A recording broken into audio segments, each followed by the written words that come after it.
Jour de fête à Auvers-sur-Oise, l'un des ports d'attache de la résistance iranienne. 1500 Iraniens célébraient la victoire de ne plus être inscrits sur la liste des organisations terroristes, ce qui était le cas depuis 15 ans. Reportage dans le Val d'Oise de Tania Watine et Stéphane Lisny.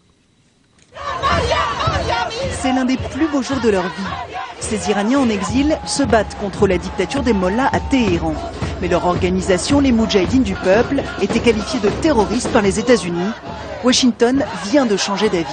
Aujourd'hui, je suis très heureuse pour moi, pour le peuple iranien et pour la résistance iranienne. Le Conseil national de la résistance iranienne est installé à Auvers-sur-Oise depuis 30 ans. Diabolisé par tous les régimes démocratiques, y compris français, il suscitait aussi la méfiance des habitants du village. Mais rapidement, ils ont changé d'avis et partagent aujourd'hui leur bonheur. Depuis 2003, je suis avec eux et on a fait beaucoup de choses ensemble et j'espère que maintenant les choses vont aller mieux.